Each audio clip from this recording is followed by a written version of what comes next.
नमस्कार. Thane daily news मध्ये मी रंजना पाटील आपल्या सर्वांचे हार्दिक स्वागत.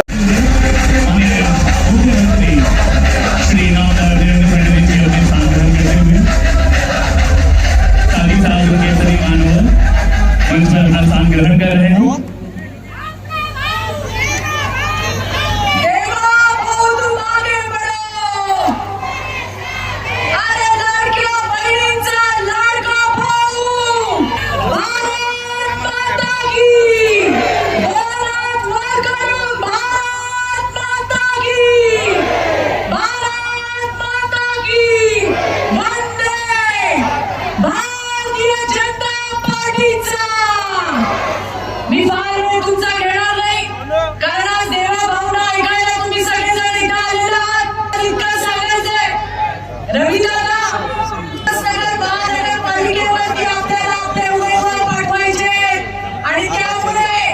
येणाऱ्या 15 तारखेला बहुमताने कमळाचं बटन दाबून त्या ठिकाणी भारतीय जनता पार्टीचे उमेदवार निवडून द्या एवढं आवाहन करते. जय हिंद, जय महाराष्ट्र. माननीय मुख्यमंत्री श्री देवेंद्र फडणवीस जी का जी ऐसे व्यक्ति है जिनका राजनीति नहीं राष्ट्र सेवा धर्म है जिनका, हर नागरिक की तरक्की कर्म है इनका, देश ही नहीं महाराष्ट्र ही नहीं बल्कि देश में सभी बड़े प्यार से भाव कहते हैं। तो अब मैं निवेदन करना चाहूंगा माननीय श्री देवेंद्र फडणवीस जी हमारे महाराष्ट्र प्रदेश के मुख्यमंत्री जी कि जिनको सुनने के लिए आज पूरा उल्लासनगर कब से इंतजार कर रहा है और आज इसके बाद और 5 सभाएं जहां पे पहुंचना है। जगेजी साहब थोड़ा इशू हो गया, ये इधर देखिए इधर। मैं मेन पोडियम लगाने के लिए रिक्वेस्ट करूंगा, can I have the main podium please. तो मुझे लगता है कि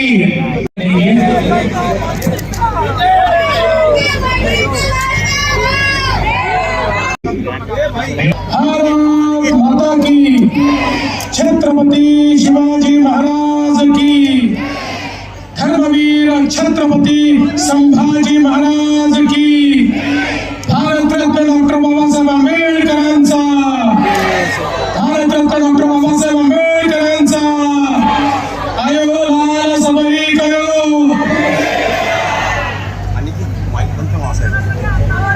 मंचावर उपस्थित भारतीय जनता पक्षाचे अध्यक्ष ज्यांच्या नेतृत्वामध्ये नगरपालिकेच्या निवडणुकीमध्ये भारतीय जनता पार्टी महाराष्ट्रात नंबर 1 चा पक्ष झाली आणि आता ज्यांच्या नेतृत्वामध्ये महानगरपालिकेतही भाजपा पहिल्या नंबरचा पक्ष होणार आहे ते आपले महाराष्ट्राचे अध्यक्ष रवींद्र चव्हाणजी, आमच्या उल्हासनगरचे लोकप्रिय आमदार कुमार ऐलानीजी,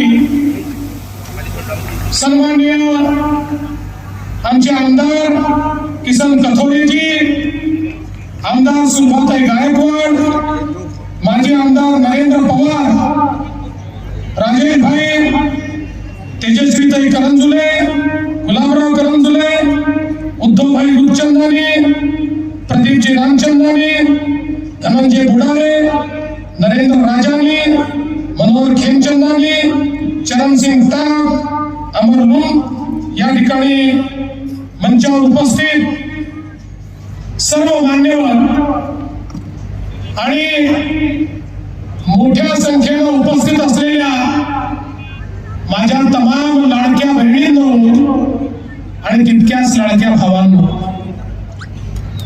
आज उल्हासनगरच्या निवडणुकीच्या निमित्ताने आपण सगळे या ठिकाणी एकत्रित आलो. ये चुनाव उल्लासनगर के उम्मीदवारों के भाग्य का चुनाव नहीं है, ये उल्लासनगर वासियों के भाग्य का चुनाव है। उल्लासनगर कैसा होगा उसका अस्तित्व कैसा होगा, इसका विचार करने के लिए चुनाव 15 तारीख को संपन्न हो रहा है। ये उल्लासनगर एक बहुत ही महत्वपूर्ण ऐसा शहर है, विशेष रूप से हमारे जो सिंधी भाई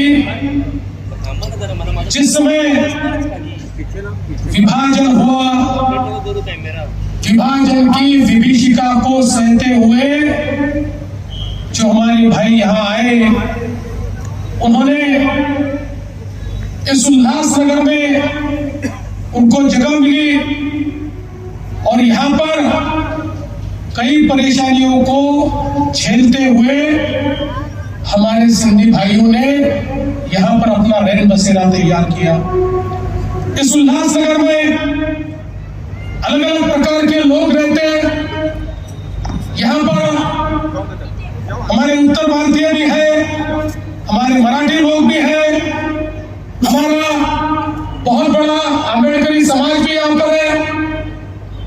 एक प्रकार से हमारे सिंधी समाज के साथ साथ एक बहुत बड़ा हमारा कल्चर यहाँ पर हमको देखने को मिलता है। और विशेष रूप से अगर हम देखें तो पिछले कई वर्षों में जिस प्रकार से एक शहर के रूप में उल्लासनगर का विकास होना चाहिए था, कुछ कारणों से वो नहीं हो पाया, ये भी हमको ध्यान में लेना होगा।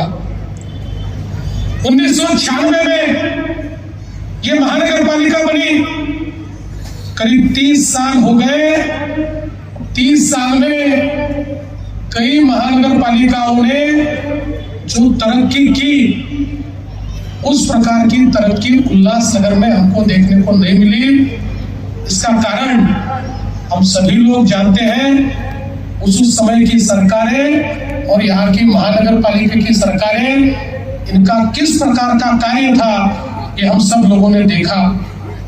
लेकिन मैंने जिंदगी में एक चीज सीखी है, मैं केवल सवाल पूछने वाला आदमी नहीं हूं, मैं जवाब देने वाला आदमी हूं। केवल किसी के ऊपर उंगली उठाने वाला आदमी मैं नहीं हूं। हम क्या कर सकते हैं ये बताने वाला आदमी हूं। परिवर्तन अपने आप से शुरू करना पड़ता है। परिवर्तन की ललक, परिवर्तन की इच्छा ये अगर हो तो इस महाराष्ट्र में, इस देश में मोदी जी के नेतृत्व में 2014 के बाद जो परिवर्तन हुआ है, आप सब वो परिवर्तन देख रहे हैं।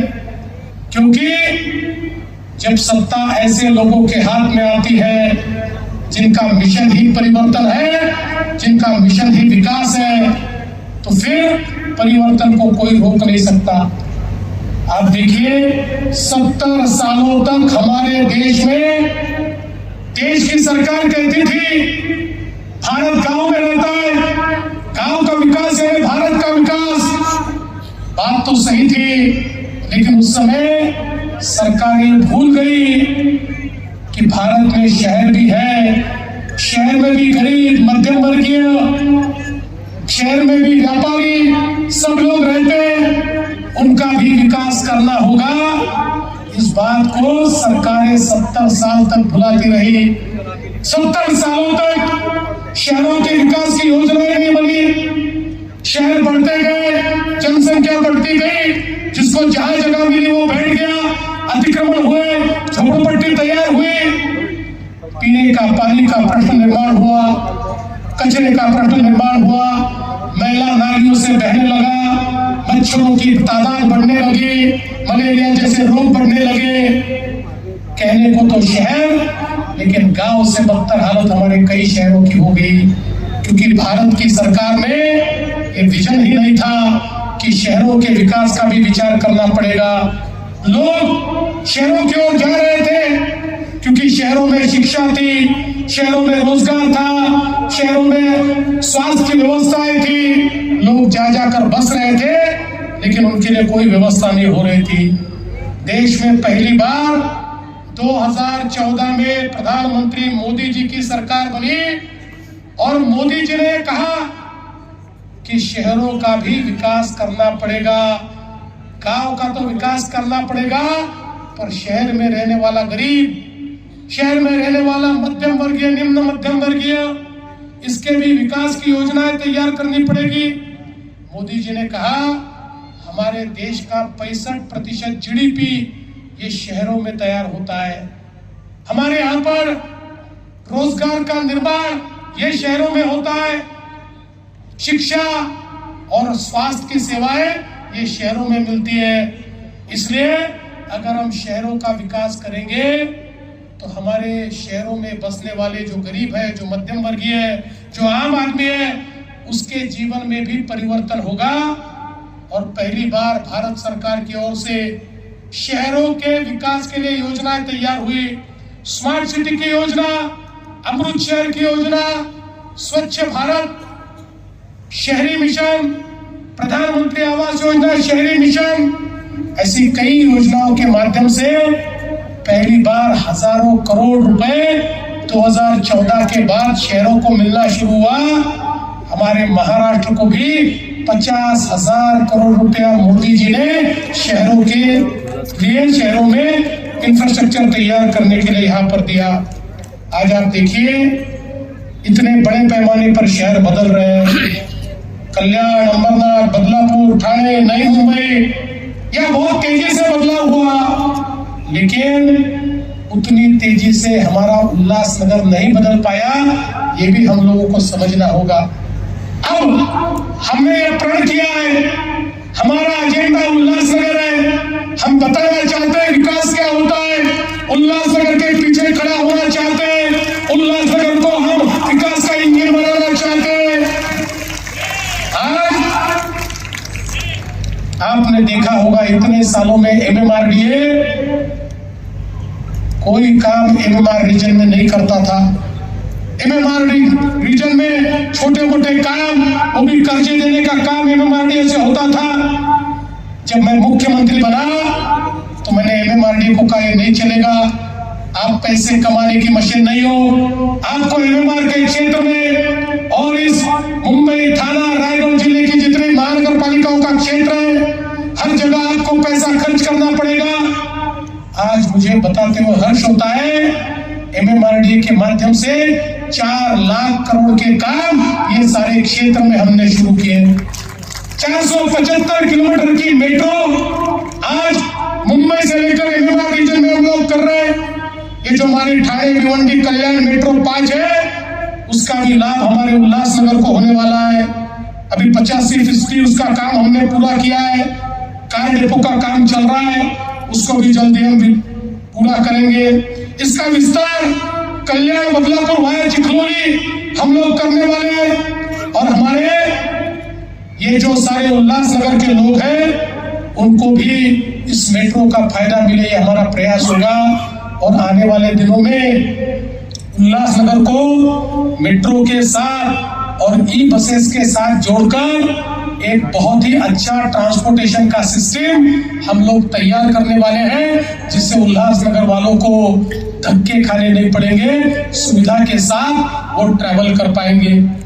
आज आप देख सकते हैं मोदी जी ने अमृत में हमको पैसे दिए, तो आज अमृत 2 के अंतर्गत हमारे उल्लासनगर में 848 करोड़ रुपए ये सीवेज ट्रीटमेंट प्लांट के लिए हम लोगों ने दिए। 848 करोड़, इससे पहले इतना पैसा नहीं मिलता था, लेकिन मोदी जी ने एक एक शहर को 1000, 1500, 2000 करोड़ रुपए दिए।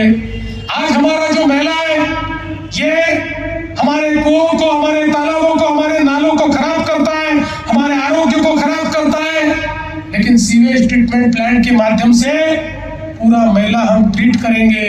साफ किया है उस पानी को ही हम लोग छोड़ेंगे, ताकि हमारे नदी में, हमारे नालों में, हमारे कुओं में, हमारे तालाबों में गंदा पानी न जाए, किसी का भी आरोग्य खराब न हो, स्वास्थ्य खराब न हो, ये हमने किया है।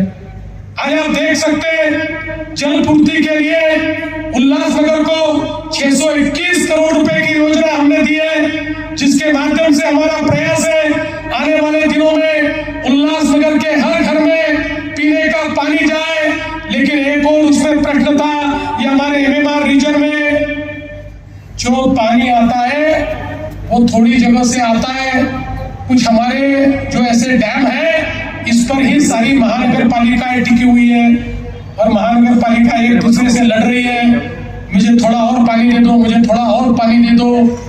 इतने सालों में हमारे लिए नया स्रोत तैयार नहीं हुआ, लेकिन आपके आशीर्वाद से मुख्यमंत्री बनते बराबर मैंने इस MMR रीजन के लिए कोशीर और शिलार ये 2 नए डैम मंजूर किए, उसका टेंडर किया, उसका काम शुरू किया। अब MMR रीजन की जो महानगर पालिकाएं हैं इसको 2050 तक जितना पानी लगेगा उतना पूरा पानी इन डैम के माध्यम से हम देंगे। आने वाले दिनों में चाहे वो उल्लासनगर हो, चाहे कल्याण डोंबिवली हो, चाहे नवी मुंबई हो, चाहे पनवेल हो, कहीं पर भी पीने के पानी की किल्लत नहीं होगी। इसके लिए पूरी व्यवस्था हमने की है और इसके साथ साथ 621 करोड़ रुपए की पाइपलाइन की व्यवस्था करके हम ये प्रयास कर रहे हैं कि उल्लासनगर के हर घर में हम साफ पानी वहां पर दें। और जलापूर्ति के स्रोत निर्माण के लिए भी 220 करोड़ रुपए हमने दिया है। प्रधानमंत्री आवास योजना के तहत प्रेमनगर, टेकड़ी, संतोष नगर यहाँ पर 3578 मकान बनाने के लिए 724 करोड़ रुपए हमने दिए। मैं तो कुमार जी आपको कहना चाहता हूं, हमारे प्रधानमंत्री जी ने प्रधानमंत्री आवास योजना के तहत महाराष्ट्र को 30 लाख मकान दिए, 30 लाख पिछले 1 साल में 30 लाख। अब हमारे उल्लासनगर में जितने जो झोपड़े में रहते हैं या गरीब है या बेघर है, इन सब के लिए आप प्रधानमंत्री आवास योजना की स्कीम तैयार कीजिए। आप जितने घर मांगेंगे उतने पूरे घर हम आपको देंगे, कोई गरीब बिना घर का नहीं रहेगा। अब मोदी जी ने उतना पैसा अपने को दिया है। आज आप देख सकते हैं उल्लासनगर, कल्याण, बदलापुर स्टेट हाईवे पर जो फ्लाईओवर है उसको 555 करोड़ रुपए हमने दिया और MMRDA के माध्यम से 8 रस्तों के कंक्रीटीकरण को 100 करोड़ रुपए हमने दिया है। मैं जब आया तो कुमार भाई मुझसे कहने लगे, भाई साहब आप पहला काम कीजिए, हमारे रास्तों पर बहुत गड्ढे पड़ते हैं, हमारे रास्तों को कंक्रीट का रास्ता बनाइए। कुमार जी मैं आज ही आपको कहता हूं, आप पूरे उल्लासनगर के DP रोड के कंक्रीटीकरण का प्लान तैयार कीजिए, उसको जितना पैसा लगेगा उतना पैसा हम देंगे। उल्लासनगर को बदलकर हमको दिखाना है। आज उद्यान के लिए, गोल मैदान उद्यान में उद्यान के लिए 88 करोड़ रुपया, स्पोर्ट्स कॉम्प्लेक्स के लिए 34 करोड़ रुपया, PM ई-बस के लिए 18 करोड़ रुपया, सिंधी भवन के लिए 3.61 करोड़ रुपया, नगर निगम की बिल्डिंग के लिए बड़े पैमाने पर यहाँ पर अपन ने मदद की है और उसके साथ साथ कई भवन यहाँ बनाए जा रहे हैं जिसके लिए 80 करोड़ रुपए भी यहाँ पर दिए गए हैं। हमारे उल्लासनगर में हमारी जो पुरानी बिल्डिंगें हैं जिसको अवैध करार कर दिया गया है उसका भी एक बहुत बड़ा प्रश्न है। कई बार प्रयास हुए इनको नियमित करने के, लेकिन सारे प्रयास बार बार विफल होते हैं। हम एक नई नीति ऐसी लाना चाहते हैं जिस नीति में नया अनऑथराइज कंस्ट्रक्शन नहीं होगा और पुराने जो लोग हैं उनको हम एक प्रकार से ऐसा इंसेंटिव देंगे कि जिसके माध्यम से उनकी बिल्डिंगों को हम नियमित कर पाएंगे और उनको भी अपना आशियाना दे पाएंगे। इस प्रकार की एक नीति, एक नई नीति उल्लासनगर में लाने का प्रयास हमारे माध्यम से चल रहा है। एक उन्नत उल्लासनगर, उल्लासनगर का जो यू है वो यू उन्नत के लिए होगा। ऐसा उन्नत उल्लासनगर हम बनाना चाहते हैं जहां पर एक प्रकार से सभी सुविधाएं हम ला पाए। ये उल्लासनगर एक ऐसा उल्लासनगर बनाना चाहते हैं जहां गुंडों का राज नहीं चलेगा, जहां पर राज चलेगा तो कानून का राज चलेगा। अगर कोई गुंडा राज चलाने की कोशिश करेगा तो ऐसे गुंडों से निपटना देवा भाव को आता है। ये पूरे महाराष्ट्र में देखा है, महाराष्ट्र जानता है गुंडों के साथ यहाँ क्या होता है, इसलिए यहाँ कोई गुंडा राज चलाने का प्रयास नहीं करे और हम लाने भी नहीं देंगे। यहाँ तो सिर्फ कानून का राज चलेगा। कानून के राज समाज के साथ एक नया उल्लासनगर बनाने के लिए हम सब लोग यहाँ पर खड़े हैं। मैं तो आपको इतना ही कहना चाहता हूँ, कमल यानी समृद्धि है, कमल यानी लक्ष्मी है। कमल ये कीचड़ में खिलता है, लेकिन कीचड़ में खिलने के बावजूद उस पर कभी दाग नहीं लगता, ऐसा अपना कमल है। हम लोगों को यहाँ पर केवल महापौर बैठाना इतनी हमारी लालसा नहीं है। यहाँ बसने वाले गरीब, यहाँ बसने वाले दलित, यहाँ बसने वाले आदिवासी, यहाँ बसने वाले पिछड़े, यहाँ बसने वाले हमारे सिंधी भाई, यहाँ बसने वाले हमारे तमाम लोग, सभी के जीवन में एक सकारात्मक परिवर्तन लाना, ये हमारा ध्येय है। हम लोग उसके लिए काम कर रहे हैं। मोदी जी का सपना ये उल्लासनगर में यथार्थ में लाने के लिए हम लोग काम कर रहे हैं। देखिए, जिस समय 137 सीटें जब हमको मिली तो लोगों ने कहना शुरू कर दिया, आता हे भारतीय जनता पार्टी वाले इतक्या जास्त सीटा घेऊन निवडून आले की आता हे लाडकी बहीण योजना बंद करतील। 1 वर्ष झालं लाडकी बहीण योजना बंद झाली नाही। आणि माझ्या सगळ्या लाडक्या बहिणींना मी सांगतो, जोपर्यंत तुमचा देवाभाऊ मुख्यमंत्री आहे, लाडकी बहीण योजना कोणीच बंद करू शकत नाही। पण कुमारजी, माझ्या लाडक्या बहिणींना आता केवळ लाडकी बहीण ठेवू नका, आता मोदीजींनी लखपती दीदीची योजना आणली आहे। आता लाडक्या बहिणींना लखपती दीदी बनवायचं आहे। 50 लाख माझ्या लाडक्या बहिणी ऑलरेडी लखपती दीदी झालेल्या आहेत। पुढच्या 4 महिन्याचा आकडा 1 कोटी पर्यंत मी देतो आहे। उल्हासनगर मध्येही महानगरपालिका निवडून आल्यानंतर माझ्या तमाम लाडक्या बहिणींना या ठिकाणी लखपती दीदी बनवण्याची जबाबदारी तुमच्यावर आणि या महानगरपालिकेवर मी टाकून जातो आहे। माझ्या लाडक्या बहिणींना लखपती दीदी आपल्याला बनवायचं आहे। बंधू भगिनींनो, मी या ठिकाणी एवढंच सांगण्याकरता आलो आहे, आम्ही केवळ आश्वासन देणारे लोक नाही हो। केलेलं परिवर्तन तुमच्या नजरेसमोर आहे। उल्हासनगर मध्ये ते करून दाखवायचं आहे आणि म्हणून तुमचा आशीर्वाद हवा आहे। येत्या 15 तारखेला ज्यावेळी तुम्ही मतदान केंद्रावर जाल, त्या ठिकाणी गेल्यानंतर 4-4 वोट प्रत्येकाला द्यायचे। इकडे तिकडे पाहायचं कारण नाही, जिथे कमळ दिसेल ते बटन दाबायचं, 4 कमळ दाबायची आणि त्या ठिकाणी परत यायचं। 15 तारखेला कमळाची काळजी तुम्ही घ्या। 16 तारखेपासून 5 वर्ष तुमची काळजी हा देवाभाऊ घेईल, हा विश्वास तुम्हाला देतो आणि माझं बोलणं संपवतो। धन्यवाद। जय हिंद, जय महाराष्ट्र। बहुत बहुत धन्यवाद आदरणीय मुख्यमंत्री। एक पुष्पों की माला से सभी मंडल के अध्यक्ष